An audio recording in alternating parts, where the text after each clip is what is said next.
अभी अभी भैया अपना नाम बताएंगे आप पहले? हाँ, चंदन सिंह जी। अभी अभी चंदन सिंह जी ने कहा कि रामायण में आपको जो संवाद सबसे प्रिय लगा हो, रामायण में कोई ऐसी चीज है जो कम प्रिय हो? ये बताइए आप।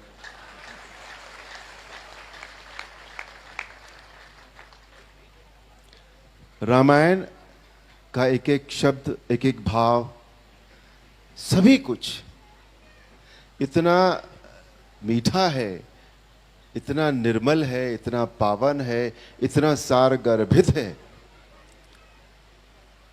कि कभी भी जब रामायण हमारे कानों में पड़ रही होती है तो लगता है कि उससे अच्छा, उससे मीठा, उससे निर्मल जीवन में कुछ नहीं है। हम ऐसे ही बैठे रहें और ऐसे ही हम उसका श्रवण करते रहें। पर उनकी आज्ञा हुई है।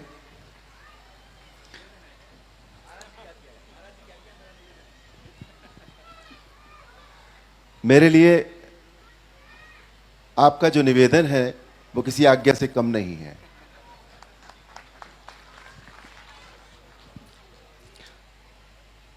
रामायण के दो सिरे, भगवान राम, महाराज रावण, उन दोनों के बीच का एक संवाद है जो मैं आपके सामने रख देता हूं। कुछ उसमें बोलने में त्रुटि हो जाए तो उसके लिए पहले से क्षमा मांग लेता हूं आपसे, बिकॉज इतने वर्ष हो गए हैं। हालांकि बीच बीच में बात होती रहती है, आप सब लोगों से भेंट होती रहती है, महाराज जी जैसे संतों के चरण छूने का सौभाग्य प्राप्त हो जाता है।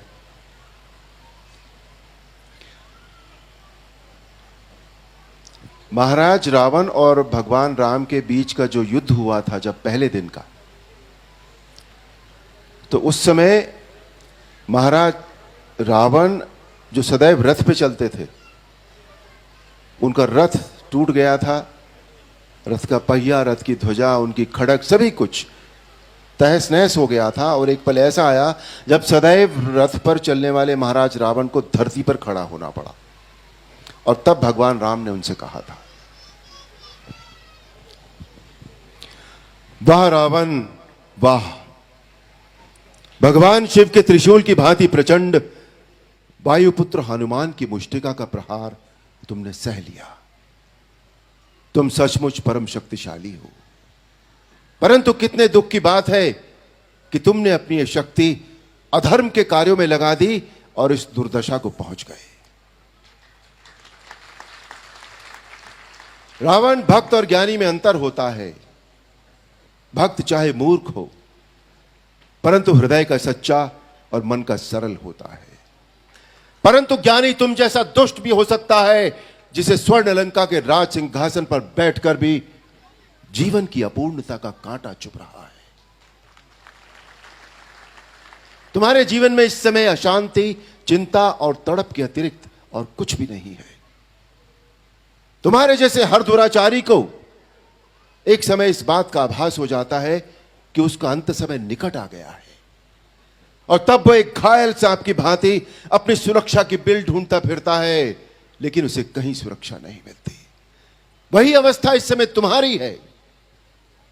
तुम्हारे पाप कर्मों के विष के प्रभाव ने तुम्हारे मन की शांति को जला दिया है, और तुम उस पाप के विषैले कांटे की चुभन को छुपाने के लिए ऊंची ऊंची आवाज में बड़ी बड़ी डींगे मार रहे हो, जिन्हें तुम्हारा अपना मन भी सच नहीं मानता। इसी का नाम है दुर्दशा।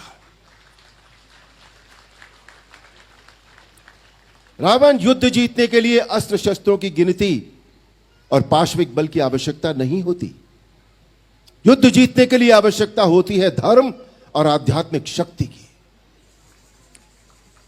तुमने एक समय लक्ष्मण से कहा था कि हमारे यहां कोई नीति, कोई धर्म नहीं होता, परंतु हमारे यहां युद्ध का भी एक धर्म होता है।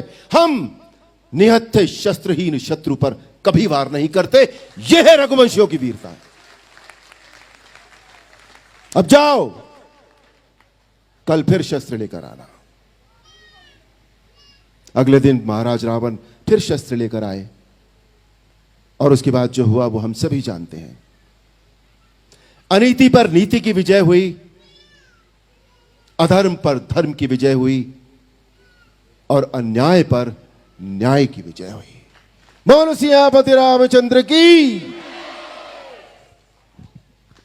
चंदन सिंह जी, ठीक है।